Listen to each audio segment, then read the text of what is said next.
Battle Through the Heavens. By Heavenly Silkworm Potato. Kabanata 206. Ang away sa pagitan ng malakas. Sa pagmamasid sa anim na tao na tumalon pababa mula sa Magic Beast, isang bakas ng takot ang Bum-A-Lot sa nagtatakang ekspresyon ni Yume. Ang kanyang nag-aalalang tingin ay dumapo sa taong nakaitim na damit at agad na hindi pinansin si Xiaoyan. Mabilis na umatras ang kanyang figure ng ilang metro habang malamig na pinagmamasdan ang grupo. Sa malamig na tawa, tinanong niya. Anong hangin ang umihip sa disyerto ngayong gabi?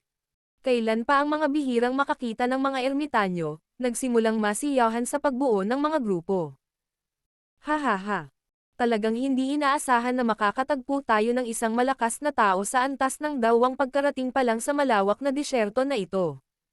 Dapat isa ka sa mga pinuno mula sa 8 malalaking tribo ng Snake People, hindi ba? Sa mga bagong tao, humakbang pasulong at tumawa ang middle-aged na lalaki habang nakatitig kay Yume sa di kalayuan. Nakaupo sa buhangin, ang pagkagulat sa mukha ni Xiaoyan ay unti-unting nawala. Napakurap siya at palihim na iniwas ang tingin sa 8 tao. Napagtanto niya na kabilang sa 8 taong ito, maliban sa taong nakasuot ng itim na damit, na napakahiwaga kung kaya't hindi makita ng isa ang kanyang lakas, ang iba ay tila malabong tiningnan ang nasa katanghaliang lalaki bilang isang pinuno. Sino siya? Kaya niyang makuha ang napakaraming malalakas na tao para makinig sa kanya. Nang maramdaman ang sitwasyong ito, unti-unting lumitaw ang pagtataka sa puso ni Xiaoyan. Dapat malaman na ang mga taong maaaring maging isang dawang ay mga kilalang tao.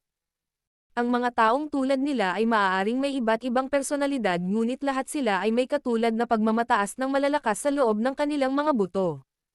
Dapat ay napakahirap para sa kanila na magsumite sa isang taong may parehong antas. Inilipat ni Xiaoyan ang kanyang tingin mula sa ilang taong ito, sa wakas ay napunta sa nakangiting nasa katanghaliang gulang na lalaki at halos tinaya siya. Kinailangang aminin ni Xiaoyan na ang nasa katanghaliang gulang na lalaking ito ay may kilos na mahirap ilarawan. Ang kanyang kakaiba at anggulong mukha ay nagpapalam sa iba na siya ay isang hindi pangkaraniwang gwapong lalaki noong siya ay bata pa. Maaaring medyo mas matanda na siya ngayon ngunit nagkaroon siya ng mature na pag-uugali mula sa mga taon na nagdagdag ng kalmado at pakiramdam ng karanasan. Ang dobleng banta na ito ay magkakaroon ng nakamamatay na puwersa sa ilang nakababatang mga babae. Mukhang hindi ganoon kadali ang taong ito. Bulong ni Xiaoyan sa kanyang puso. Ito ang unang impresyon na ibinigay ng gwapong nasa katanghaliang gulang na lalaking ito kay Xiaoyan. Natural, sinong tao na maaaring maging isang dawang ang simple. Iniwas niya ang tingin sa nasa katanghaliang gulang na lalaki at muling huminto sa figure ng tao na nakatalukbong ng mahigpit na itim na roba. Sa hindi malamang dahilan, may mahinang pakiramdam si Xiaoyan na simula nang lumitaw ang misteryosong tao sa itim na roba, ang tingin sa ilalim nito ay tila nakatuon sa kanya sa hindi malinaw na paraan. Sino ka? Bakit ka pumunta sa pinakaloob na bahagi ng lupain ng aking lahi sa hating gabi? Hindi mo ba alam na ang mga tao ay ipinagbabawal na pumunta rito? Ang kaakit-akit ng ngiti sa mukha ni Yume ay tuluyan nang nawala. Pinalitan ito ng makapal na seryosong ekspresyon. Malinaw, ang nakakatakot na line-up na biglang lumitaw sa kanyang harapan ay hindi nagbigay sa kanya ng paglilibang upang magbiro. Hihihi. May mahalagang pupuntahan kami sa Tiger Desert. Maaari mo bang pangunahan ang daan papunta sa mga panloob na rehiyon ng disyerto upang makita ang reyna ng iyong tribo? Nakangiting sabi ng middle-aged. Gusto mo bang makita ang kamahalan? Nang marinig ito, isang maganda at mapanganib na anggulo ang nabuo sa magagandang mata ni Yume. Malamig na ngiti ang sinabi niya. Ang ating mga Snake People ay naging kaaway ninyo na mga tao sa loob ng maraming taon. Bawat kamay natin ay nabahira ng dugo ng kabilang panig. Ano ang dapat pag-usapan? Kung alam ng iilan sa inyo kung ano ang mabuti para sa inyo, hinihimok ko kayong umalis kaagad. Kung hindi, kapag nagtipon ang 8 pinuno ng tribo, ang bilang ng malalakas na tao sa imperyo ng Jiama ay bababa.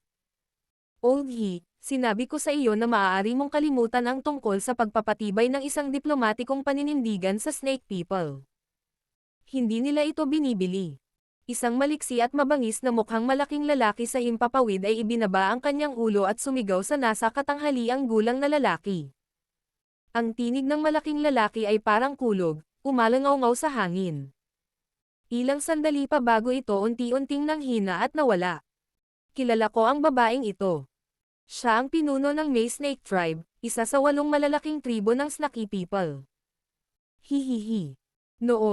Noong nagsimula ang Jiama Empire ng digmaan sa Snake People Tribes, ang matandang iyon na si Lena ay nakipag-away sa kanya at kalaunan ay natalo.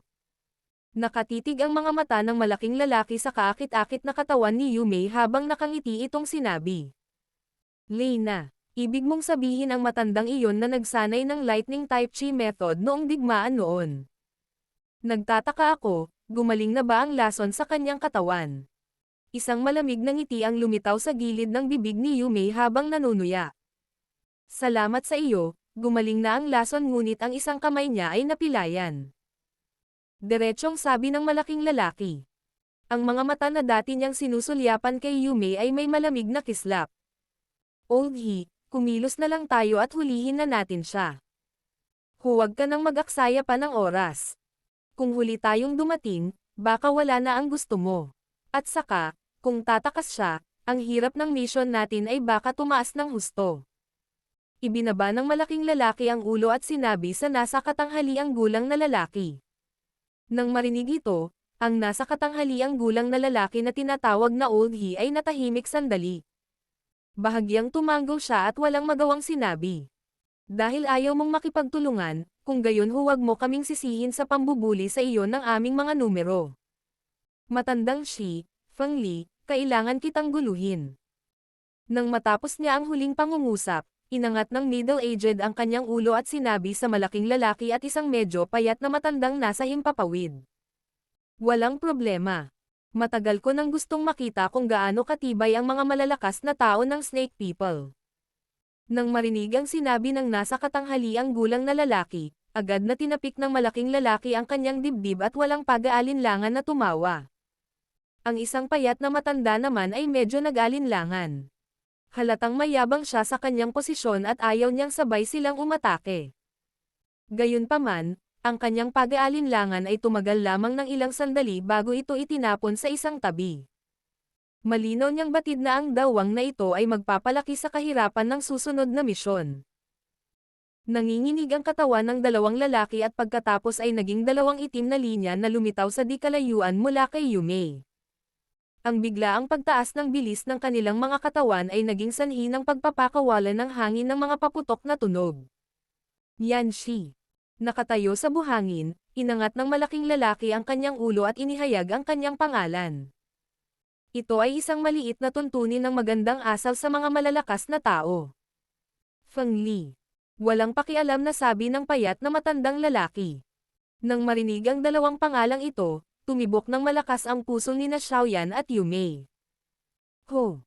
Ang dalawang taong ito ay ang Lion King na si Yan Shi at Walking Wind Feng Li, na kilala sa buong Jiama Empire bilang bahagi ng 10 strongest sa imperyo. Nakatitig sa mga figure ng malaking lalaki at ng payat na lalaki na may nakatulala na ekspresyon, si Xiaoyan ay hindi sinasadyang lumanghap ng malamig na hangin. Kadalasan, mahirap makita ang malalakas na taong ito na nasa itaas niya. Gayunpaman, sa gabing ito, nakita niya ang dalawa sa kanila ng sabay-sabay. Iniisip ko kung sino ang may lakas ng loob na pumasok sa mga panloob na rehiyon ng aking tribo.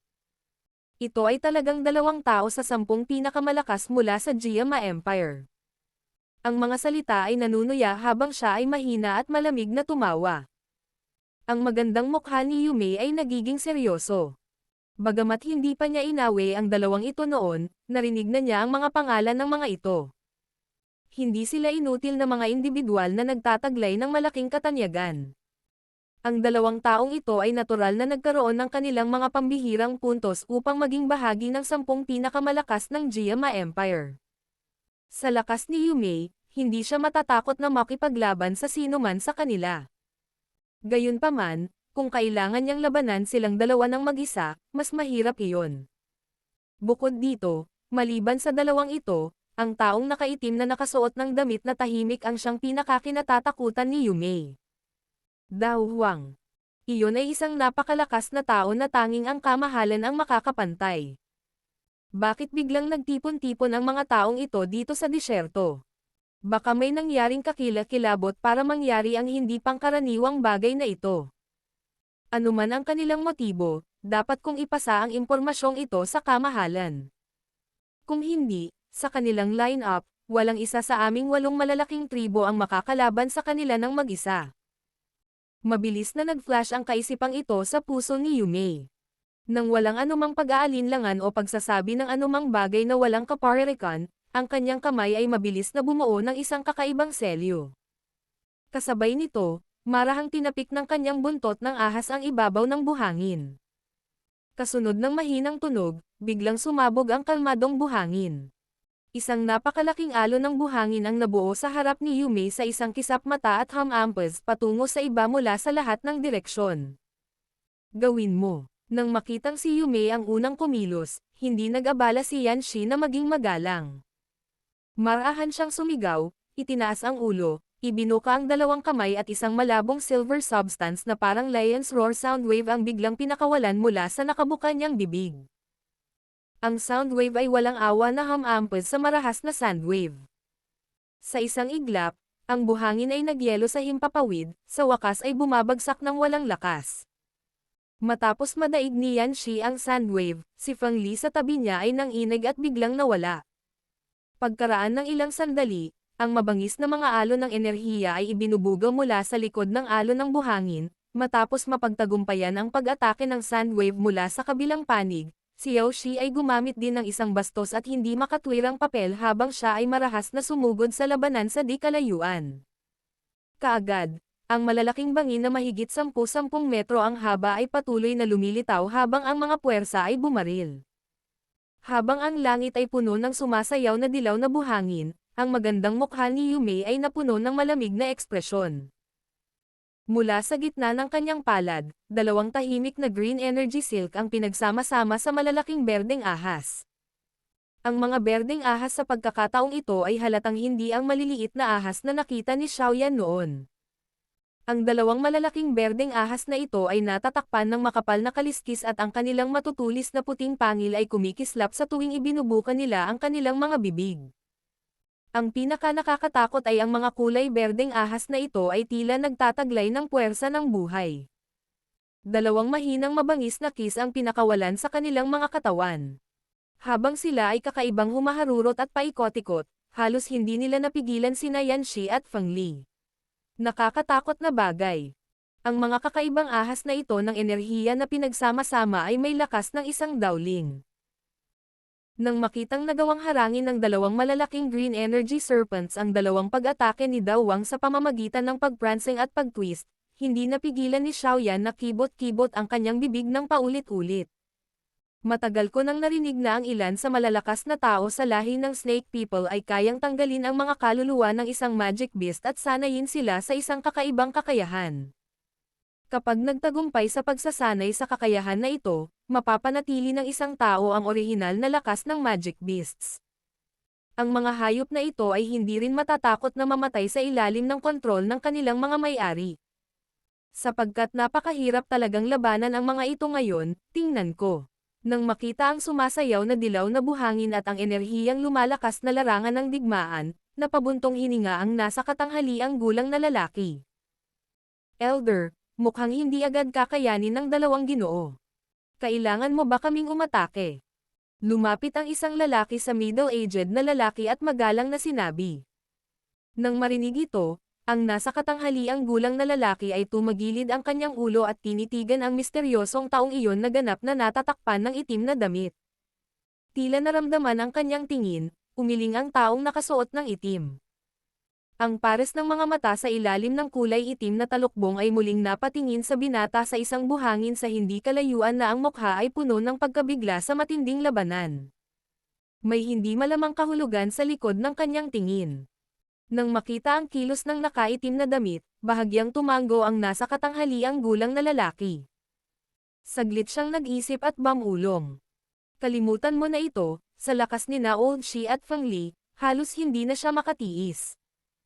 Pagkaraan ng ilang sandali, ang tagumpay ay matutukoy. Oo, Ginoo. Matapos magbigay ng isang magalang na tugon, itong lalaking Dowling, na minsang nang ibabaw sa titulo ng pinakamalakas sa isang malaking lungsod, ay nagpunas ng kanyang tingin ng may paggalang sa taong nakaitim na nakasuot ng damit na nakatayo sa gilid. Pagkatapos ay dahan-dahan siyang umatras. Battle Through the Heavens. Kabanata 207. Ang mahiwagang taong nakasuot ng itim. Pinanood ni Xiaoyan ang malayong labanan na may ekspresyon ng pagkagulat sa kanyang mukha. Ang paminsan-minsang natitirang mga alon na ibinuga mula sa labanan ay naging sanhi ng panginginig ng puso ni Xiaoyan. Ayon sa kanyang mga kalkulasyon, kung hindi siya alerto at tinamaan ng mga natitirang alon na ito na ibinuga mula sa labanan, siya ay agad na magiging malubhang nasaktan. Ganito ba ang labanan sa pagitan ni Dao Wangs? Hindi napigilan ni Xiaoyan na malunok ang kanyang laway habang pinagmamasdan niya ang malalaking bitik na kumakalat mula sa kung saan nagaganap ang labanan sa pagitan ng tatlo. Bang! Isang malakas na pagsabog ng enerhiya ang biglang tumunog habang ang dilaw na buhangin ay tumalsik at napuno ang kalangitan. Ilang sandali pa, unti-unting nagwisik ang dilaw na buhangin. Tatlong anino din ang bumaril pabalik mula sa battleground. Nagkatinginan ang tatlong pares ng mga mata sa hangin. Lahat sila ay naglalaman ng layuning pagpatay na hindi nila itinatago. Sa pagwawalis ng kanyang tingin sa labanan na biglang huminahon, napagtanto ni Xiaoyan na sa kanilang tatlo, ang Yume na medyo namutla ay halatang dahado. Sina Yanxi at Feng Li, sa kabilang banda, ay bahagyang napunit ang kanilang mga damit dahil sa kanilang pinagsamang pagsisikap. Nanatiling kalmado at malakas ang kanilang chi. Maliwanag, hindi sila masyadong nasugatan. Napakawalandiya ng mga tao. Sa sarili ko, talagang hindi ako mapapantayan sa inyong dalawa. Gayunpaman, kung gusto kong umalis sa disyerto na ito, pareho kayong hindi kwalipikadong pigilan ako. Ang malambot na dibdib ni Yume ay dahan-daang tumaas at bumagsak. Pagkatapos ng panandaliang sukatin ang lakas ng kabilang partido, tuluyan na niyang tinalikuran ang anumang pag-iisip na makipaglaban ng walang ingat. Malamig ng ngiti niyang panlilibak at mabilis na nabuo ang mga kamay niya ng ilang sil sa harap niya. Tigilan mo siya. Nang makita ang Daochi na biglang lumabas sa katawan ni Yume, sumimangot si Yanxi at sumigaw. Nang sabihin niya ang mga salita, si Feng Li sa tabi niya ay nagbagunganyo sa isang simoy at sumugod kay Yume sa paraang parang kidlat. Snake's Technique. Hatiin. Malamig na pinagmamasdan ang hilo ng hangin na patungo sa kanya sa paraang parang kidlat, nanginginig ang katawan ni Yume. Pagkatapos sa ilalim ng gulat na mga tingin ng lahat, bigla siyang sumabog. Sa panahon ng pagsabog, walang dugo o laman na tumalsik. Sa halip, hindi mabilang na malalaking dark green colored energy snake ang lumabas sa lugar kung saan nangyari ang pagsabog. Nang lumitaw ang malalaking ahas na ito, nagsimula silang mabilis na lumipad sa lahat ng direksyon. Kakaiba ang snake technique. Random na iwinagayway ni Yanxi ang kanyang kamay, nagpakawala ng 12 ng mga putok ng Daochi at binasag ang mahigit 100 malalaking energy snake sa kawalan. Habang pinagmamasdan niya ang tila walang katapusang bilang ng malalaking ahas ng enerhiya, naging seryoso ang ekspresyon niya habang nagkokomento. Habang tinatakpan ng malalaking ahas ng enerhiya ang buong lugar, agad ding kumilos ang ilang taong nakatayo sa gilid na nanonood, maliban sa taong nakaitim na damit. Sa napakaikling panahon, nasira nila ang higit sa kalahati ng malalaking enerhiyang ahas. Gayunpaman, sa kabila nito, marami pa rin ang nakatakas at lumubog sa mga patong ng buhangin. Ang pagtatangkang pumatay ng isang malakas na snake person sa disyerto ay talagang mahirap. Ang ganitong uri ng kasanayan sa pagtakas ay isang bagay na mahirap labanan. Pinagmamasdan ang malalaking ahas ng enerhiya sa paligid na random na tumatakas, ang nasa katanghaliang gulang na lalaki ay walang magawang magbigay ng mapait na ngiti. Nang marinig ito, ang ilang mga tao sa tabi niya na ginagawa ang lahat upang patayin ang malalaking enerhiya na ahas ay tumango bilang pagsang-ayon. Maliban kung ang isa ay ganap na handa para dito, magiging imposibleng harangan ang ganitong uri ng kakaibang teknik ng ahas. Nakaupo sa buhangin, pinanood ni Xiaoyan ang malalaking enerhiyang ahas na bumabaon sa buhangin mula sa iba't ibang lugar na may nabigla na ekspresyon. Sinapsap niya ang kanyang bibig nang hindi sinasadya. Hindi ba masyadong kapanipaniwala ang taong ito? Talagang taglay niya ang ganitong uri ng kakayahan sa pagpapanatili ng buhay.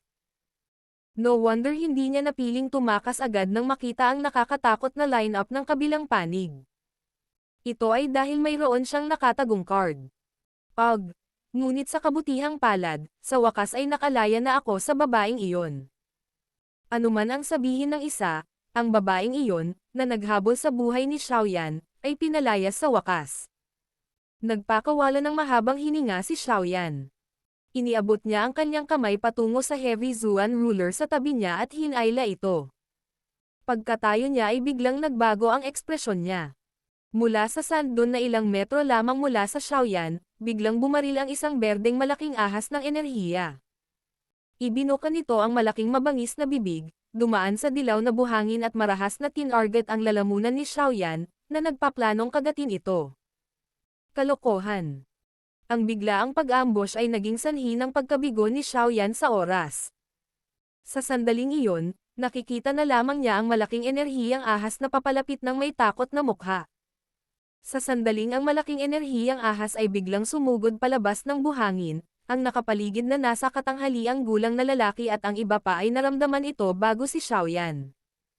Gayunpaman, nang mapansin nila ang target ng malaking energy snake, nag-atubili sila sa kanilang pagtatangka na iligtas siya. Hindi kilala ng malalakas na taong ito si Xiaoyan. Idinagdag ito sa kanilang walang malasakit na karakter na walang sinuman sa kanila ang mabubuting tao. Nang makita nilang ang taong inatake ay isang taong walang kinalaman sa kanila, ang kanilang pusong tensyonado ay naging mas maluwag. Bagamat nagpakawala pa rin sila ng simbolikong pag-atake ng Dao Qi patungo sa napakalaking ahas ng enerhiya, kitang-kita na ang bilis ng pag-atake ay hindi kayang talunin ang napakalaking ahas ng enerhiya bago ito tumama kay Xiaoyan.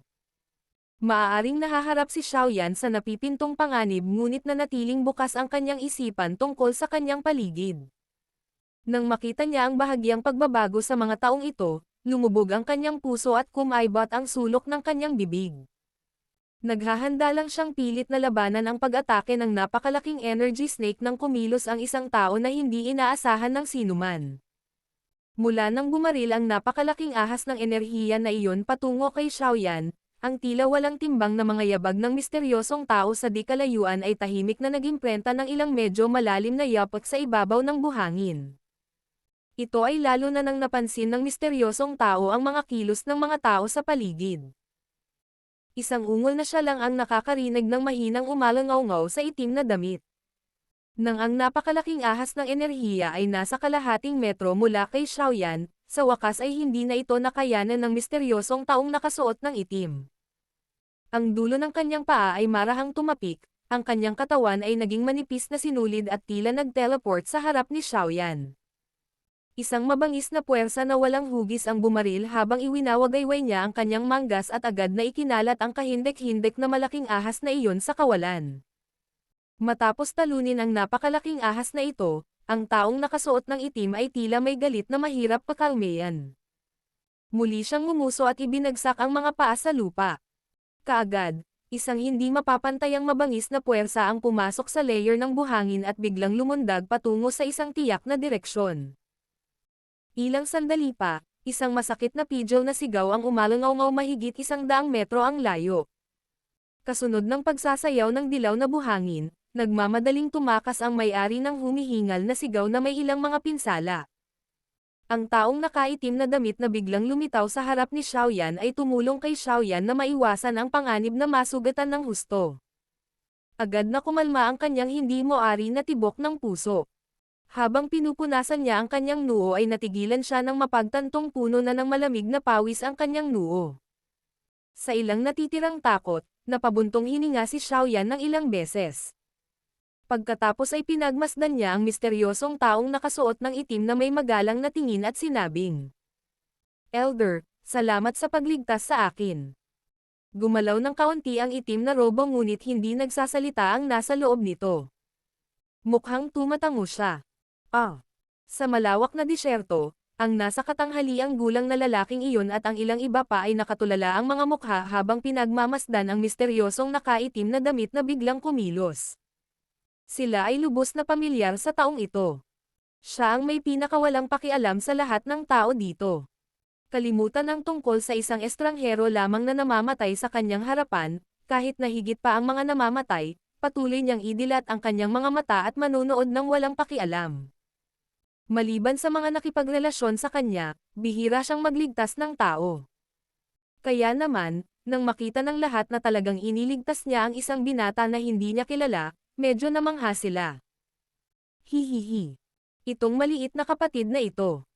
Ayos ka lang ba? Ang lakas ng loob mong pumuntang mag-isa sa inner regions ng disyerto. Kung hindi lang kami nakaramdam ng matinding enerhiyang ripple dito ngayong gabi, baka talagang nahuli ka at naibalik ng babaeng iyon. Ang nagtatakang ekspresyon sa mukha ng nasa katanghaliang gulang na lalaki ay nawala sa isang iglap at siya ay naglakad na nakangiti habang kinakausap si Xiaoyan. Ayos lang ako. Salamat mga senior. Tiningnan ni Xiaoyan ang nasa katanghaliang lalaki at nakangiting sinabi. Huwag nang manatili pa rito. Malapit nang tumigil ang lugar na ito sa pagiging mapayapa. Umalis sa disyerto sa lalong madaling panahon. Nakaharap kay Xiaoyan ang misteryosong taong nakasuot ng itim na damit habang marahang inaayos ang kanyang robe.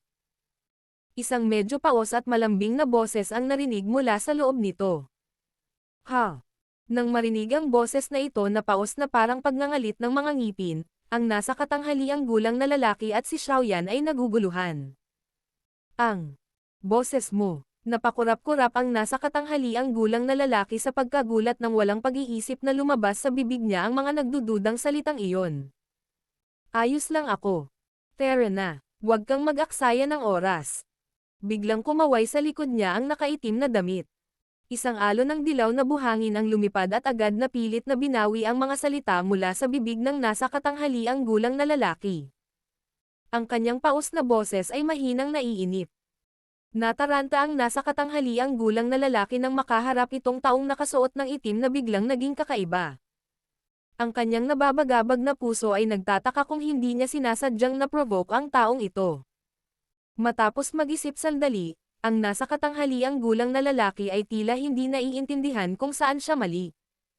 Umiling lang siya nang walang magawa at sumipol siya sa langit. Kaagad, ang malaking madilim na berdeng magic beast sa kalangitan ay nagpakpak ng napakalaking pakpak nito at dahan-daang bumaba. Tumalikod ang taong nakasuot ng itim at aakyat na sana nang biglang sumulyap ang gumagala na tingin sa ilalim ng itim na damit sa mabigat na pinuno sa kamay ni Xiaoyan. Pagkatapos ng maikling sandali ng pag-aalinlangan, ang kamao sa robe ay pumulupot at kakaibang inagaw ang mabigat na pinuno ni Xiaoyan mula sa kamay ni Xiaoyan nang hindi aktwal na nahawakan ang pinuno. Ikaw. Nang maramdaman ang pagkilos ng kausap, si Xiaoyan ay nalilito. Nanlaki ang kanyang mga mata, iniisip na ninanakawan siya ng kabilang partido ng kanyang Heavy Zuan ruler. Ang iyong pinuno ay natakpan ng lason ng ahas ng babae kanina. Kung gagamitin mo ang iyong Dao Qi habang hawak ito, aabutin ang pagkakataon na makapasok sa iyong katawan. Sinuspinde ng simoy ng hangin ang Heavy Zuan ruler sa harap ng taong nakasuot ng itim at isang kulay berdeng Dao Qi ang bumangon mula sa taong nakasuot ng itim at tinakpan ang Heavy Zuan ruler. Sa wakas, inalis nito ang kaunting lason ng ahas na nasa mabigat na pinuno. Nang marinig ito, natigilan si Xiaoyan at agad na napahiya ang kanyang mukha. Matapos alisin ang lason ng ahas, nahulog ang mabigat na pinuno at naipasok ng malalim sa buhangin. Matapos ang lahat ng ito, ang taong nakasuot ng itim na damit ay hindi na nanatili at agad na sumikat sa likod ng malaking magic beast. Naka-crossleg siya at nanatiling tahimik. Pinagmasdan ng mga malalakas na tao sa paligid ang taong nakasuot ng itim na unang umakyat. Pagkatapos ay gumamit sila ng kakaibang tingin upang walisin si Xiaoyan. Napuno ng hinala ang kanilang mga puso habang bumubulong ang mga ito. Talagang kakaiba. Kailan pa siya naging matulungin? Hindi lang niya ito nailigtas, tinulungan pa niya itong alisin ang lason. Talagang hindi kapani-paniwalang gabi iyon. Ang swerteng lalaki. Kapag ang kanilang mga iniisip ay hindi umabot sa isang conclusion, ang lahat ay tanging walang magawa. Pagkatapos nito, lumundag sila sa likod ng magic beast sa ilalim ng lubos na nalilitong tingin ni Xiaoyan at sinabayan ng mabangis na hanging sumasayaw, mabilis na naglaho sa abot tanaw ng disyerto. Sa walang katapusang disyerto, ang hangin sa gabi ay umihip at ang mahinang dilaw na buhangin ay hamampas. Pagkaraan ng ilang sandali, iginuhit ni Xiaoyan ang kanyang mga labi at mamulong ng mapait na ngiti. Nakakalokang gabi. Battle Through the Heavens. Kabanata 208. Sumugod sa tribo sa gabi. Pinagmamasdan ang malawak na disyerto, unti-unting nakabawi si Xiaoyan. Ibinaba niya ang kanyang ulo, sinulyapan ang singsing sa kanyang daliri at walang magawang sinabi. Guro, dapat ay makalabas ka na ngayon. Nang marinig ang mga salita ni Xiaoyan, bahagyang nanginginig ang madilim na itim na sinaunang singsing at dahan-daang lumutang palabas si Yao Lao. Ang kanyang tingin ay unang dumaan sa abot tanaw kung saan nawala ang mga tao noon at pagkatapos ay lumingon kay Xiaoyan. Ngumiti siya at sinabing may mas malalim na kahulugan. Mukhang may malaking mangyayari sa disyerto na ito. Tumanggaw si Xiaoyan. Sa pagdating ng ganitong grupo ng napakalakas na tao, kakaiba kung hindi magiging gulo ang disyerto na ito. Malamang na pagkabalik ni Yumei, ang mga tribo ng Snake People sa disyerto ay magiging armado at mababantayan. Bakit sila pumunta sa Tiger Desert? Nag-iisip ba ang Jiama Empire na magsimulang muli ng digmaan sa Snake People? Sumimangot si Xiaoyan at hindi siguradong sinabi. Narinig nila ang kanilang talakayan mula noon, tila nilayon nilang hanapin si Reyna Medusa. Mahinang sabi ni Yao Lao. Hanapin mo si Reyna Medusa ha. Kahit napakalakas ng line-up nila, malayong mahina si Queen Medusa. At saka, marami pang malalakas na tao sa 8 malalaking tribo ng Snake People. Kapag nabigyan na sila ng pagkakataong magsama-sama, hindi ko akalain na ang grupo noon ay makakaalis sa disyerto ng ligtas at maayos. Kinawayan ni Xiaoyan ang kanyang ulo. Ang kanyang ngiti ay may makahulugang kahulugan. Ang grupong iyon ng mga tao, maliban sa misteryosong nakaitim na damit na nagbigay sa kanya ng magandang impresyon, ay hindi kilalang mga dumadaan. Natural, hindi nag-abala si Xiaoyan na mag-alala tungkol sa kanila. Ang taong nakasuot ng itim na damit ay isa ding Dao Huang. Nakangiting sabi ni Yao Lao. Paano kung siya ay isang Dao Huang? Hindi ba't si Hai Baodong ay isang Dao Huang noong nakaraan? Ngunit nagawa pa rin ni Reyna Medusa na gawing iyon ang miserableng estado. Tumawa si Xiaoyan bago siya agad na nag-isip ng malakas. Ngunit pagbalik sa paksa, bakit nila hinahanap si Reyna Medusa? Ang mga tao ay ang hindi gaanong nagustuhang nilalang sa lahi ng mga ahas. Dahan-daang hinaplos ni Yao Lao ang kanyang balbas at nakangiting sinabi. Ang nasa katanghaliang gulang na lalaking iyon ay ang binanggit ko noon, ang isa na may napakalakas na spiritual perception. Dapat din siyang alchemist. Isang alchemist. Nang marinig ito, saglit na tumahimik si Xiaoyan. Pagkatapos nito, mabilis siyang sumigaw ng hindi sinasadya. Isang dawang level alchemist. Paano ito magiging posible? Nang makita ang hindi kumbinsido na ekspresyon sa mukha ni Xiaoyan, umiling si Yao Lao at mahinang ngumiti. Hindi magkakamali ang aking pandama. Isa nga siyang alchemist. Habang pinagmamasdan ang matamlay ng ngiti ni Yao Lao, unti-unti ding naging kalmado si Xiaoyan. Pinagdikit niya ng mahigpit ang kanyang mga kilay at marahang sinabi. Kung talagang alchemist siya, kung gayon sa lakas ng kanyang dawang, hindi ba siya magiging kahit tier 6 na alchemist? Ngunit sa Jiama Empire ngayon, mayroon lamang isang tier 6 na alchemist. Nanlaki ang mga mata ni Xiaoyan habang sinasabi niya ang mga salitang iyon. Isang mahabang buntong hininga ang pinakawalan niya, na para bang isusuka lahat ng gulat sa puso niya. Pagkaraan ng ilang sandali, sa wakas ay bamulong siya. Huwag mong sabihin sa akin na ang nasa katanghaliang gulang na lalaki noon ay si Pilking Guhi.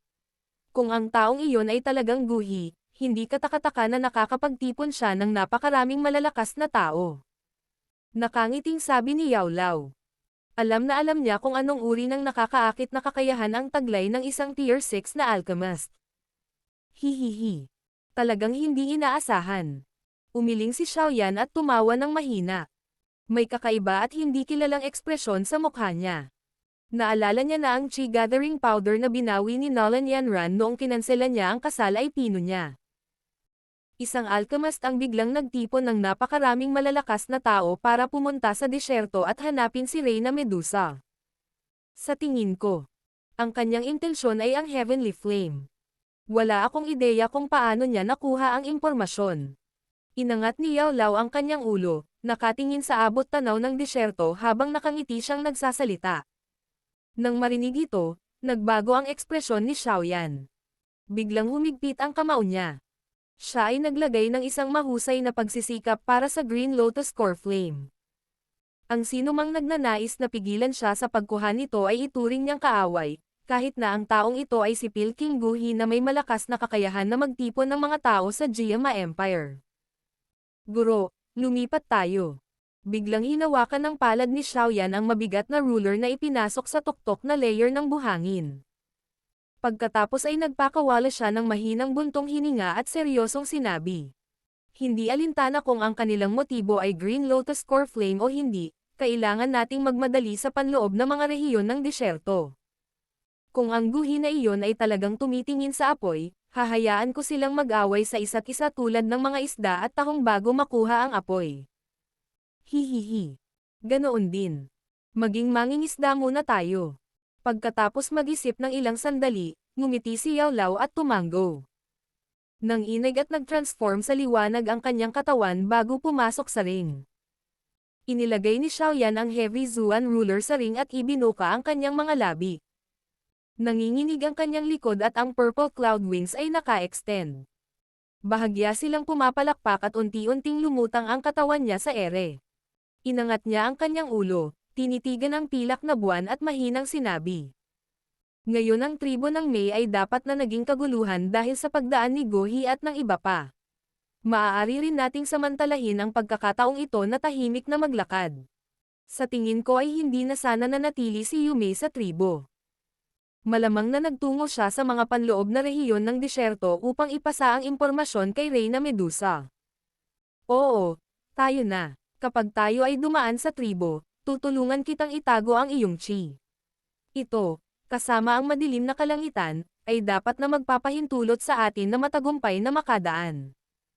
Ang boses ni Yao Lao ay lumabas mula sa loob ng ring. Tumango si Xiaoyan, naglagay ng energy recovery pill sa kanyang bibig.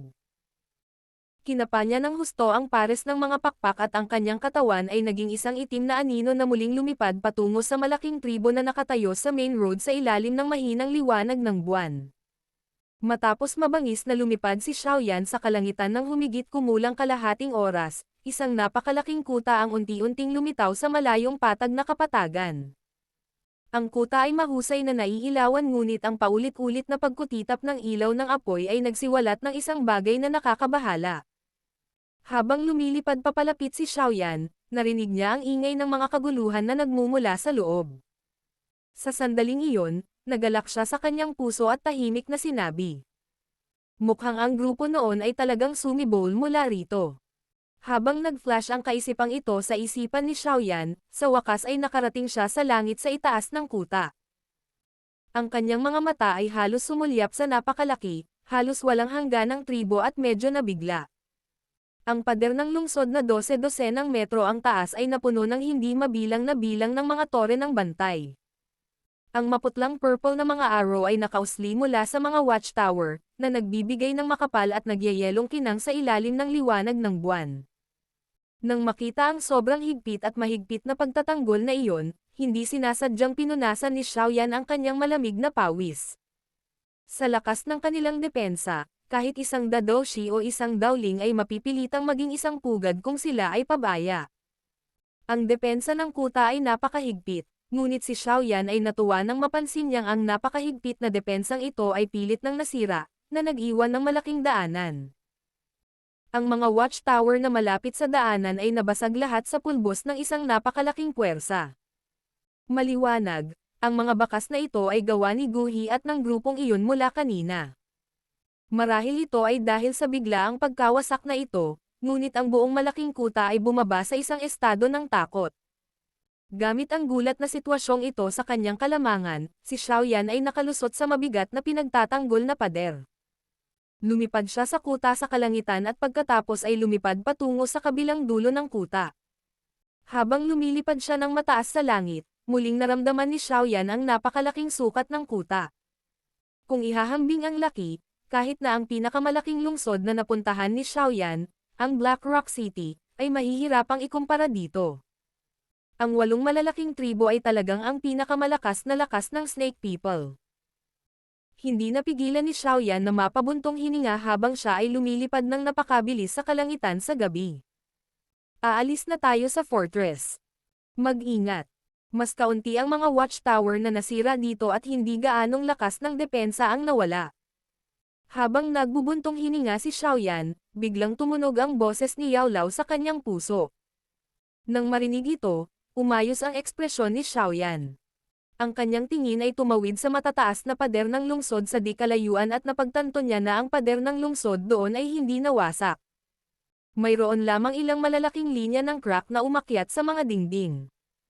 Bukod dito, mayroong ilang daang ganap na armadong Snake People na, habang may dalang matatalim na sibat sa kanilang mga kamay, ay nagpapatrolya sa paligid. Aw! Habang nagpaplano si Xiaoyan na maningil sa huling layer ng depensa ng sabay-sabay, isang kakaibang dagandong na parang pinaghalong alulong ng lobo at sigaw ng fox ay biglang tumunog. Nang marinig ang dagandong na ito, mabilis na nagbago ang ekspresyon ni Xiaoyan.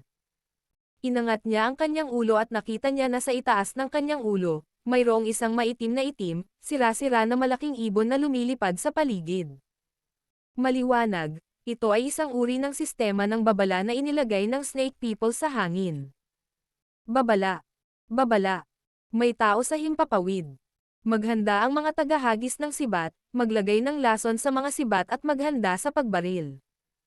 Nang marinig ang babala na umuugong sa kalangitan sa gabi, isang malamig na malakas na boses ang agad na umalangaw-ngaw mula sa pader ng lungsod. Nang marinig ang utos na ito, ang medyo naguguluhan na unit ng Snake People na nakabantay ay biglang tumahimik. Mabilis silang naglapat ng lason na likido, na dinala nila sa kanilang baywang, sa kanilang mga lumilipad na sibat. Sa mabangis na ekspresyon sa kanilang mga mukha, pinagmasdan nila si Xiaoyan na mabilis na lumilipad patungo sa kanila. Natuklasan na tayo. Medyo namamanhid ang ulo ni Xiaoyan habang matindi siyang tinitigan ng ilang daang mga tingin. Kaagad, wala siyang oras na abalahin ang malaking itim na ibon na umiikot sa itaas ng kanyang ulo. Mabilis na pumutok ang purple cloud wings at ang kanyang katawan ay naging madilim na itim na sinag ng liwanag na lumipad patungo sa pader ng lungsod. Layunin kung nasaan ang wolf owl. Barilin siya. Sa pader ng lungsod, isang nagyayelong snake woman na may magandang katawan ang tumitig kay Xiaoyan, na nasa himpapawid, na may galit ngunit magandang mga mata. Ilang sandali pa, malamig at mahinang utos niya.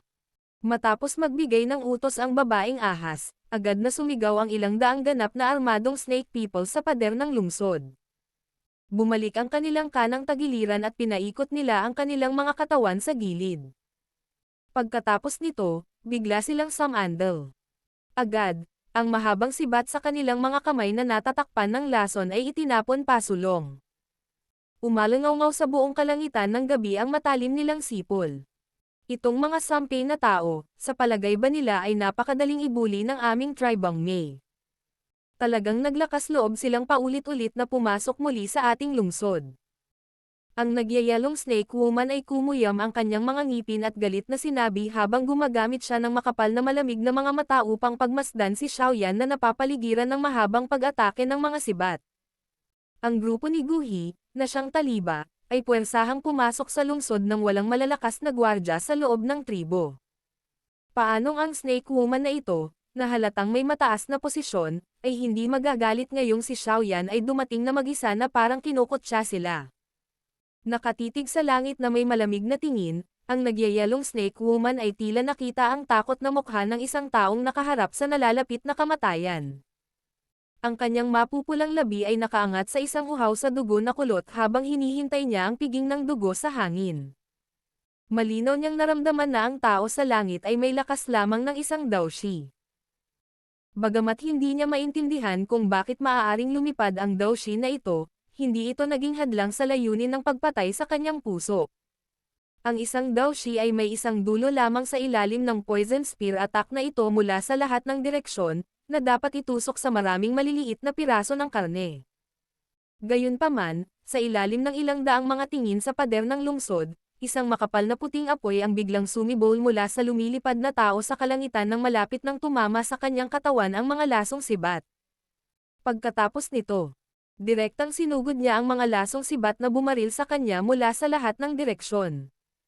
Pagkaraan ng ilang sandali, ang mga snake people ay nakamasid na may nakatulala na mga mukha habang ang apoy na figure ng tao ay walang ingat na sumusugod sa kumpol ng mga lasong sibat na kumakatawan sa kamatayan. Ang kanyang katawan ay hindi gumawa ng kahit katiting na paghinto habang siya ay lumipad palabas ng pader ng lungsod na parang kidlat at sa wakas ay mabilis na naglaho sa gabi. Mapapahamak siya. Habang blunt kanyang pinagmamasdan ang likod na nawala sa isang iglap, ang nagyayelong ahas babae sa pader ng lungsod ay biglang sumuntok sa dingding sa kanyang harapan. Kaagad, maraming crack lines ang nagsimulang kumalat, na ikinagulat ng mga sundalong Snake People sa malapit hanggang sa hindi na sila ng ahas na magsalita. Linisin ang lungsod, manatili sa pader ng lungsod. Magpadala kaagad ng impormasyon sa lahat ng mga taong ahas na kalapit na tribo. Kasabay nito, ipaalam sa mga pinuno ng iba pang 7 malalaking tribo.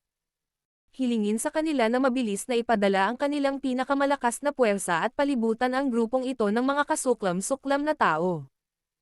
Siguraduhin nating mamamatay sila sa disyerto na ito. Ang nagyayelong ahas babae ay tumitig sa madilim na kalangitan sa gabi. Ang kanyang malamig na boses ay puno ng layuning pagpatay. Battle Through the Heavens. Kabanata 209. Ang lungsod sa puso ng disyerto.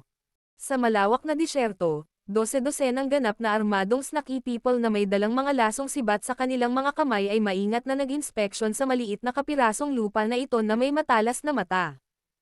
Ang sinumang buhay na nilalang na hindi kabilang sa lahi ng Snake People ay papatayin ng walang awa. Ang ahas mga tao sa unit ay nagkulong sa isa't isa habang sila ay nagpapatrolya. Naiwan ang mga peklat na dulot ng pag-indayog ng kanilang mga buntot ng ahas saan man dumaan ang squad. Itong mga sampay na tao. Talagang naglakas loob silang maging mayabang upang makapasok sa panloob ng mga rehiyon ng disyerto. Kung mahuli ko sila, dapat kong hayaan silang matikman ang sakit ng pagkagat ng 10,000 ahas. Sa ilalim ng mainit na araw, isang taong ahas na tila pinuno, ay nagpunas ng kanyang pawis at nanumpa. Squad leader, ano nga ba ang nangyari? Bakit biglang pumasok sa state of martial law ang ating tribo? Isang ahas na tao ang naiinip na ibinaba ang kanyang buntot, iniwas ang kanyang tingin sa malawak na disyerto at nagtanong sa isang nalilitong boses. Kinaladkad siya palabas ng madaling araw at pinilit na magsimulang maghanap sa buong disyerto. Nang marinig ang tanong ng snake person na ito, ang iba pang 10 kasama ang Snake People na nasa malapit ay inilipat din ang nalilitong tingin sa pinuno. Maliwanag, ang mga Snake People na ito na mababa ang ranggo ay hindi malinaw sa eksaktong nangyari. Ano ang nangyari? May isang grupo ng malalakas na tao na biglang bumagsak sa depensa ng tribo ng May kagabi at nakarating sa inner region ng disyerto. Ayon sa impormasyong inilabas ng May tribe, ang grupong iyon ay tila mayroong isang dawwang, 3 dawwang at ilang dawling. Ang taong ahas na pinuno ay malamig na umungol na may medyo madilim na ekspresyon. Nang marinig ito ng mga nakapaligid na Snake People, mabilis na nagbago ang kanilang mga mukha. Isang dawwang, 3 dawwang. O Diyos! Nagpaplano ba ang imperyo ng tao na magsimula ng isa pang digmaan? Ang ganitong uri ng nakakatakot na line-up ay isang bagay na hindi kayang labanan ng sinuman sa malalaking tribo sa lahi ng Snake People. Sa kasalukuyan, ang lahat ng mga tribo ng lahi ng Ahas People, hindi alintana ang malaki o maliit ay pumasok sa isang panahon ng batas militar.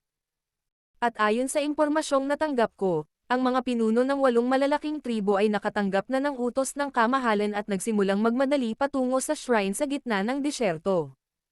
Ang pinakamabilis ay kailangan ng isa pang araw habang ang pinakamabagal ay makakarating bukas.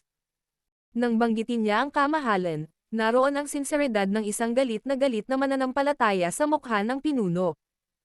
Hanggat may 3 pinuno na maaaring magmadali sa shrine, kung gayon ang kamahalan ay mag-uutos na magsagawa ng paghahanap ng carpet. Paano kung mayroon silang dawwang?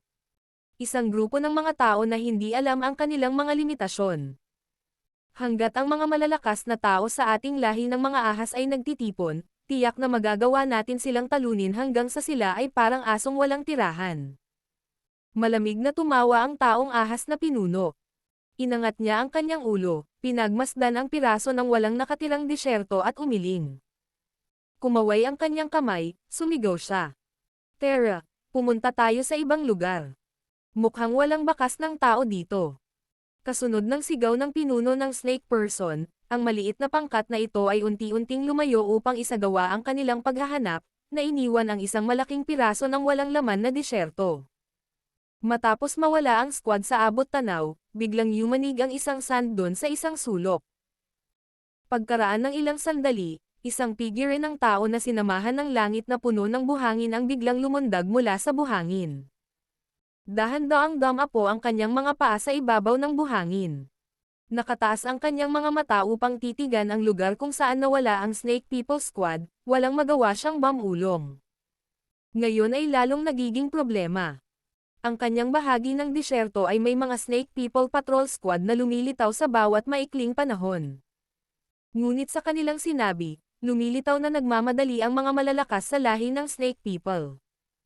Bagamat hindi mababawasan ang line-up ni Guhi, sa tingin ko ay makaka-address lang sila kung magsasama-sama ang lahat ng malalakas na tao sa lahi ng Snake People. Bahagyang inangat ng figure ng tao ang kanyang ulo at ipinakita ang isang maselang at makisig na mukha sa ilalim ng itim na balabal. Isa siya sa mga taong pilit na kinasuhan ay pumasa sa May Tribe kagabi, si Xiaoyan. Kung walang mangyayaring hindi inaasahan, sa tingin ko at least, ang grupo ni Guhi ay aaksyon na bukas ng hapon. Dapat din silang maging malinaw sa lakas ng lahi ng Ahas People. Habang tumatagal sila, mas maraming panganib ang kanilang kinakaharap. Ang boses ni Yao Lao ay napalabas mula sa singsing. Oo, tumanggo si Xiaoyan at kumuha ng detalyadong mapa mula sa kanyang storage ring. Tumitig ang kanyang tingin sa gitna ng disyerto kung saan mayroong isang mabagsik na simbolo ng ulo ng ahas. Mahina niyang sinabi. Ito dapat ang dambana ng Reyna Medusa. Maraming maliliit na tribo ang matatagpuan sa paligid nito. Napakahigpit ng mga depensa ng dambana at naroon din ang mga personal na bodyguard ni Queen Medusa doon, ang Queen Medusa Snake Guard. Ang elite unit na ito ay nakakuha ng maraming natatanging tagumpay sa labanan sa panahon ng digmaan sa pagitan ng Jiama Empire at ng ilang elite na tropa ng lahi ng Snake People. Takot sa kanila ang imperyo. Mukhang ang pagnanais na matagumpay na makuha ang Green Lotus Core Flame ay magiging isang napakahirap na gawain. Isang mahinang buntong hininga ang pinakawalan ni Xiaoyan at sinapo ang kanyang nayayamot na noo. Sa ganitong uri ng mapanganib na lugar, hindi siya ng ahas na kumilos ng walang ingat kahit na may proteksyon si Yao Lao. Pagkatapos ng lahat, si Yao Lao ay kasalukuyang nasa spirit state lamang at hindi ganap na maipakita ang lakas na mayroon siya sa nakaraan. Si Reyna Medusa, sa kabilang banda, ay isang napakalakas na tao na may mabangis at kilalang pangalan. Kung ang kasalukuyang Xiaoyan ang titingnan niya, ang kanyang pagtatapos ay maaaring hindi masyadong maganda. Bukod dito, ang kabuuang lakas ng lahi ng Snake People ay mas malakas din kaysa sa Jiama Empire. Hindi ba dahil sa mga Snake People na ito na kailangang palaging humawak ng mga pag-atake mula sa lahat ng direksyon, ang Jiama Empire ay nakaranas ng malaking pagkatalo sa nakaraang digmaan? Umiling si Xiaoyan, mahinang nagtanong. Guro, ano ang dapat nating gawin ngayon? Bilisan mo, masyado tayong mabagal sa paglalakbay. Lumapit tayo sa dambana ng Reyna Medusa sa lalong madaling panahon. Kung ang grupo ni Guhi at Reyna Medusa ay magsisimulang makipaglaban, gagamitin natin ang pagkakataong makapasok sa dambana at hanapin ang langit na apoy. Bagamat ang aking lakas ay nabawasan ng husto sa aking kasalukuyang kalagayang espiritu, si Queen Medusa ay dapat pa rin na mahihirapan sa iyo. Inihayag ni Yao Lao ang kanyang iniisip. Nang marinig ito, tumanggo si Xiaoyan. Inalis niya ang Heavy Zuan ruler sa kanyang likod at inilagay ito sa storage ring. Pagkatapos nito, malumanay siyang nagpakawala ng hininga at unti-unting natakpan ng Daochi na balabal na kulay lila ang kanyang katawan. Ang kanyang mga paa ay humakbang ng husto sa lupa at ang kanyang figure ay naging isang anino na kulay lila, dumidikit sa lupa at mabilis na gumagalaw sa landas na ipinapakita sa mapa. Hindi nang ahas si Xiaoyan na buksan ang kanyang purple cloud wings at lumipad sa kalangitan dahil sa maliwanag at maaraw ang panahon. Kung hindi, kung siya ay matuklasan ng Snake People Squad na nagpapatrolya sa buong disyerto, siya ay naglantad ng kanyang sarili ng maaga. Hindi ito magandang bagay para kay Xiaoyan na gustong maging mangingisda.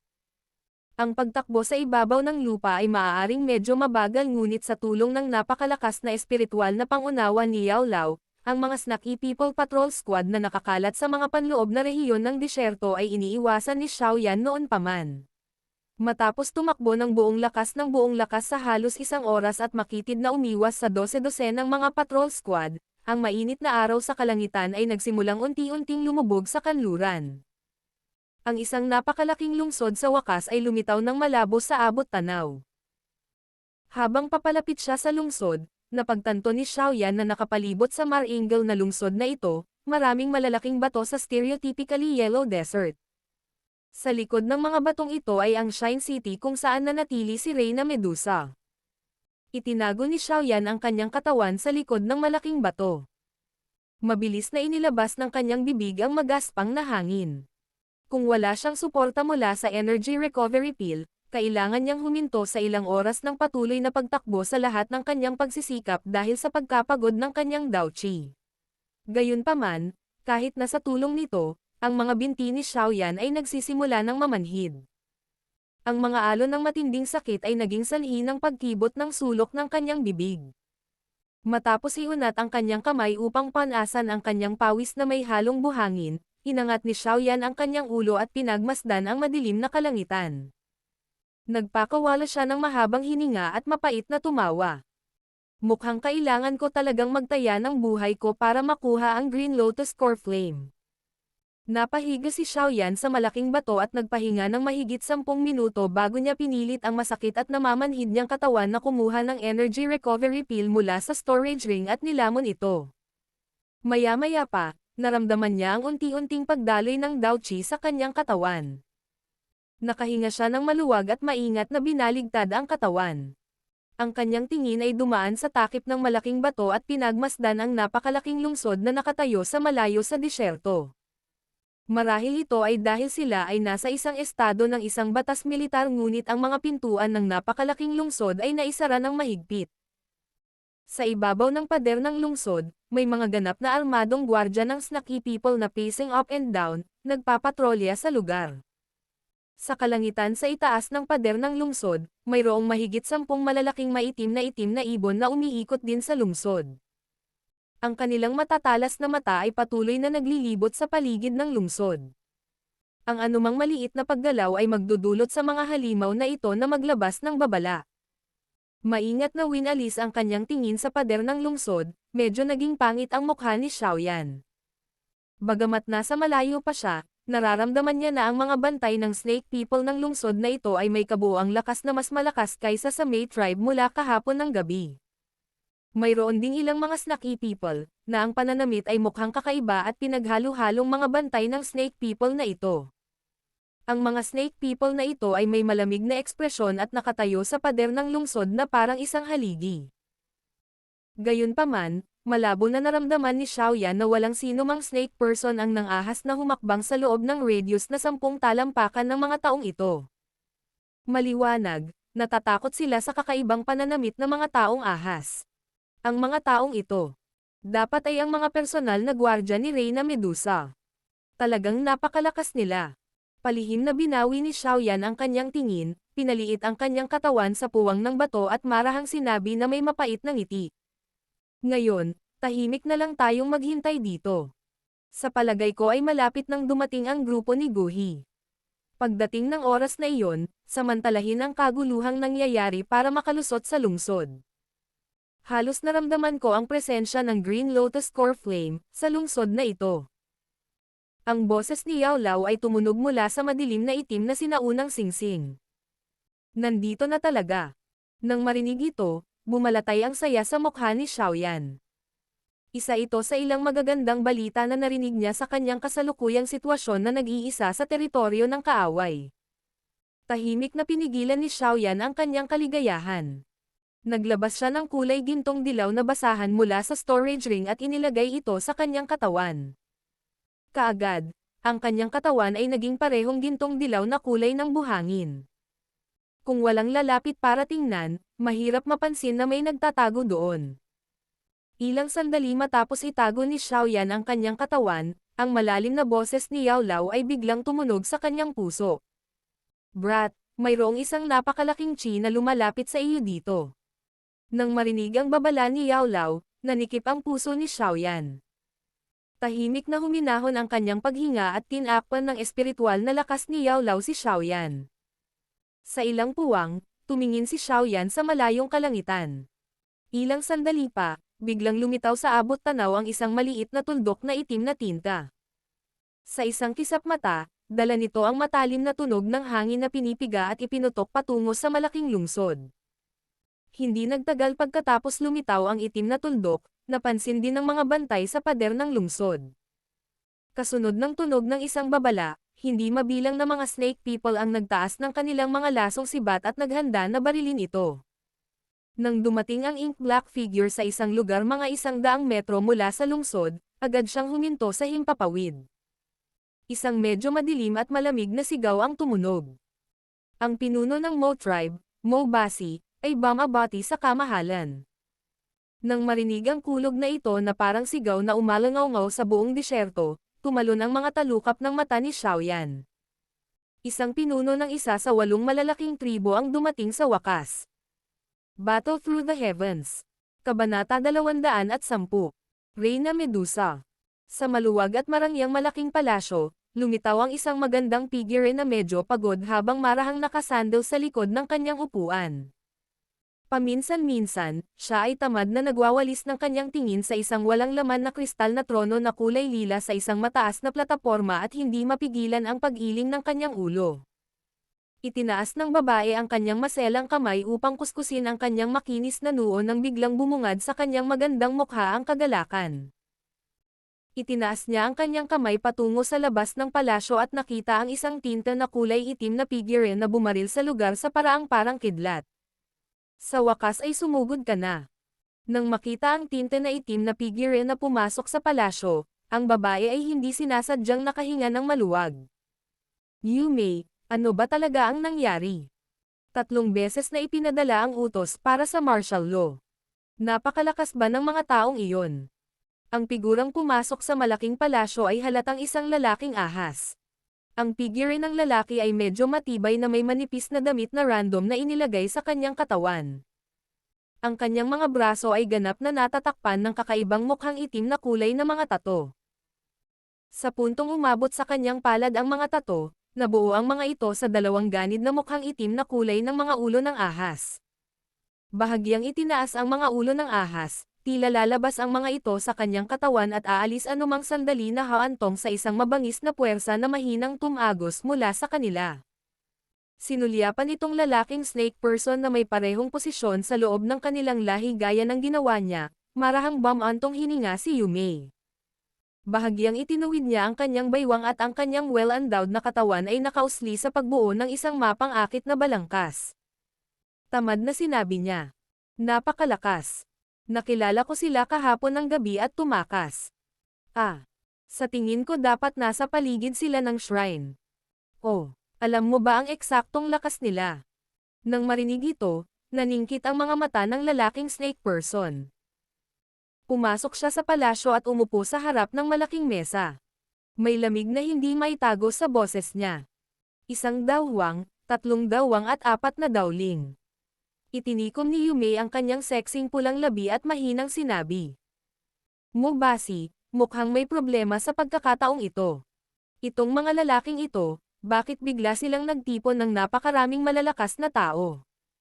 Na may seryosong ekspresyon, ang lalaking snake person na tinawag na Mo Basi ay seryosong nagsabi. Naipaalam mo na ba sa kamahalan? Ano ang sinabi niya? Ipinaalam ko sa kanya, ngunit mukhang napakalmado ng kamahalan. Hiniling niya sa akin na ipadala ang katalinuhan at tawagan kayong lahat dito. Tumanggaw si Yume sa kanyang ulo habang walang magawang sinabi. Dapat may motibo ang mga taong iyon sa biglang pagpunta sa disyerto, tama ba? Saglit na nag-isip si Mo Basi bago sinabing hindi sigurado. Nakipagkwentuhan ako sa kanila kagabi. Mula sa kanilang mga salita, lumilitaw na hinahanap nila ang kamahalan. Nilero ng mga daliri ni Yume ang isang hibla ng itim na buhok at sinabing may interes. Hinahanap mo ang kamahalan. Nang marinig ito, medyo natigilan si Mo Basi. Hindi ba't ang mga malalakas na tao na iyon ang kadalasang pinakatakot sa kamahalan? Bakit ngayon pa sila dumating? Hindi rin ako sigurado kung ano talaga ang gusto nilang gawin. Nagmamadali silang magtago kapag nabalitaan ang tungkol sa kamahalan noong nakaraan. Pero ngayon, pinaplano nilang pumasok. Naputol ba ang ulo ng mga taong ito sa pintuan? Marahan na napatawa si Yume. Mahigpit na pinagdikit ni Mo Basi ang kanyang mga kilay at biglang tumayo. Sinabi niya, gusto kong humingi ng madla kasama ang kamahalan. Sa tingin ko, dapat tayong makakuha ng malinaw na larawan ng buong bagay.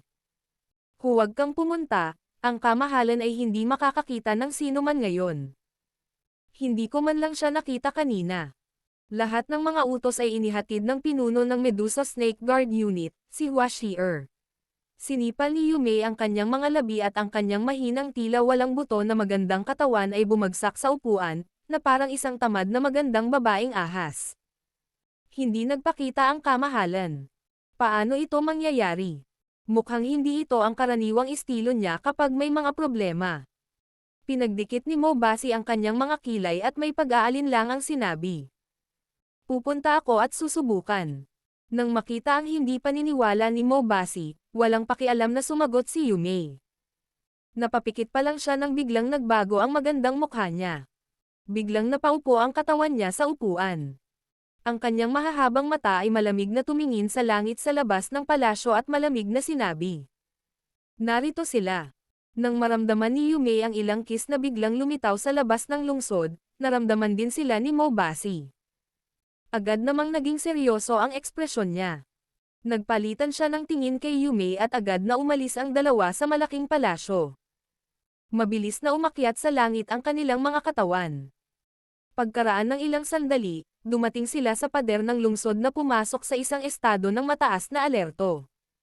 Sa sandaling ito, mayroong isang malaking magic beast na lumulutang sa himpapawid ilang daang metro mula sa pader ng lungsod. Ilang tao din ang lumutang sa isang maikling distansya sa harap ng magic beast. Ang nakakatakot na chi na naramdaman nila kanina ay lumabas mula sa loob ng katawan ng iilang taong ito. Ang mga figure ng tao ay humakbang sa himpapawid at nagtungo sa lungsod sa isang nakaka-relax na bilis. Ilang sandali pa, huminto sila sa labas ng umaataking hanay ng mga lumilipad na sibat na iyon. Pagtingin sa grupo ng mga tao na huminto sa labas lamang ng hanay ng pag-atake, dalawang kumikinang na figure sa pader ng lungsod ay nagsimulang unti-unting umakyat sa hangin. Ang malamig na sigaw ni Mo Basi na naglalaman ng nakakapangilabot na hangarin ay umalangaw-ngaw sa buong kalangitan. Mga tao, bakit kayo pumasok sa teritoryo ng aming lahi nang walang pahintulot?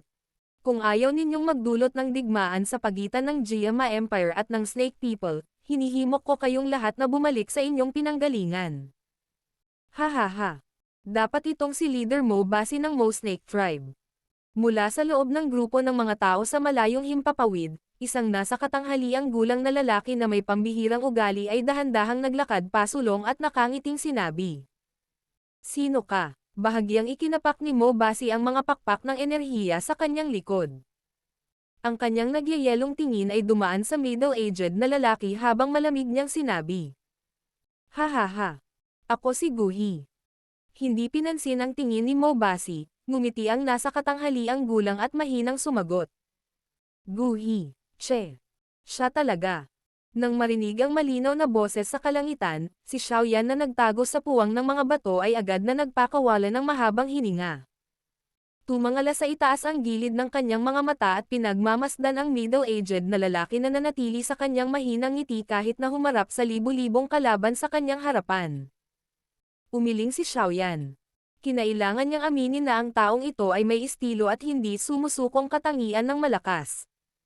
Ang pilking ng Jiama Empire na si Guhi. Hey, Napakapamilyar talaga ng pangalang ito. Ang dalawang salitang guhi, ay naging sanhi ng pagkagulat ni Yume at Mobasi. Kahit na ang Snaky People ay bihirang opisyal na kinikilala ang malalakas na tao, kailangan nilang bigyan ng sapat na kahalagahan ang mga Alchemist Grandmaster tulad ni Guhi.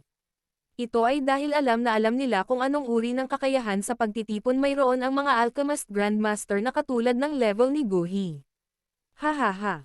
Dalawang pinuno, walang pakundangan kaming pumunta sa teritoryo ng iyong lahi dahil may gusto kaming pag-usapan kay Reyna Medusa. Maaari ba kaming humiling na humarap at makausap ang kamahalan? Guhi magalang na ngumiti at sinabi. Nakikita mo ba ang kamahalan? Paumanhin, hindi namin masasabi ang kahilingang ito para sa iyo.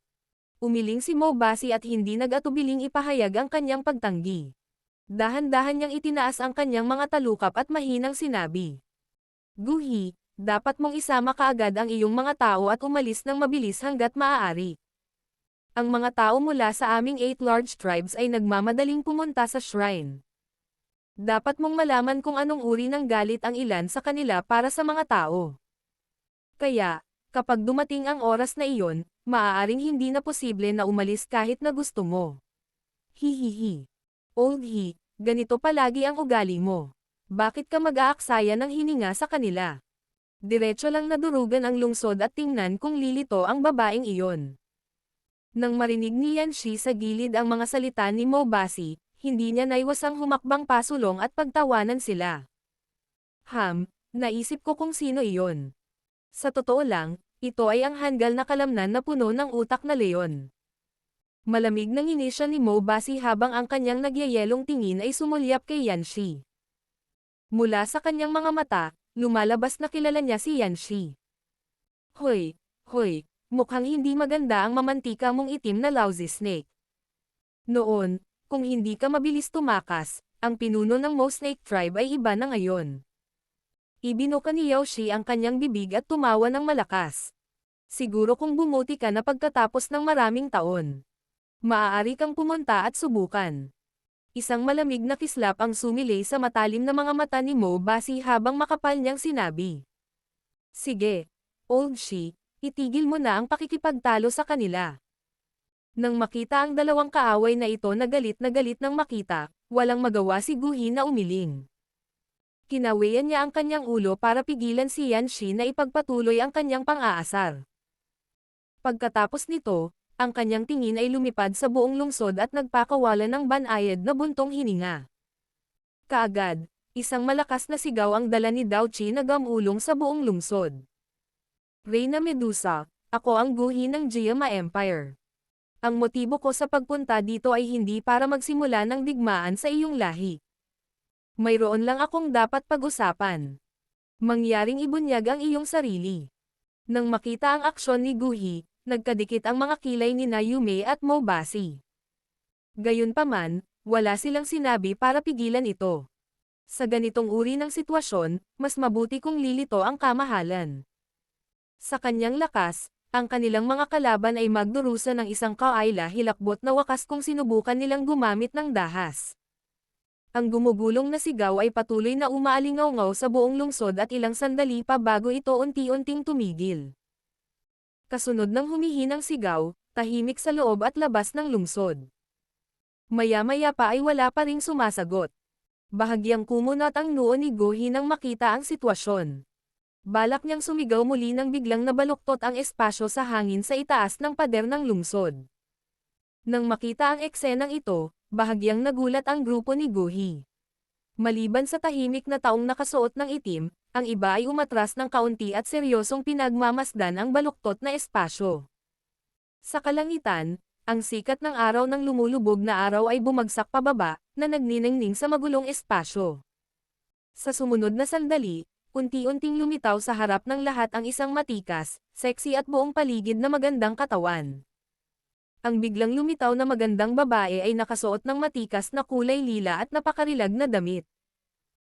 Ang kaakit-akit na figure sa ilalim ng napakarilag na roba ay napakalaki at katangi-tangi, katulad ng isang matured na mapatas na peach, na may mahinang nakakaakit na pakiramdam na lumalabas. Ang kanyang mahabang itim na buhok ay random na nakakalat mula sa kanyang mabangong balikat at pinahaba ng patayo sa kanyang waistline at makitid na baywang. Sa ilalim ng napakarilag na damit ay may kulayob na buntot ng ahas. Bahagyang umindayog ang buntot ng ahas at isang mabangis na nakakaakit na pangakit ang nagdulot ng pakiramdam ng mga tao na medyo nag-init ang kanilang mga katawan. Lumipat ang tingin ni Xiaoyan sa halos perpektong magandang figure at sa wakas ay huminto sa magandang mukha na iyon. Ang kanyang puso ay agad na nanginig ng marahas. Ang pagkakita sa babae gamit ang sariling mga mata ay nagbigay daan kay Xiaoyan na sa wakas ay maunawaan kung bakit napakaraming tao sa paligid ng disyerto ang magsasabi na ang kilalang kagandahan ni Reyna Medusa ay maihahambing sa kanyang kilalang bangis. Para sa ganitong uri ng babae, maaari lamang gamitin ng isa ang mapagbiro para ilarawan siya. Gayunpaman, sa ilalim ng katangahang iyon, mayroong isang reyna tulad ng pagiging maharlika at kagandahang loob.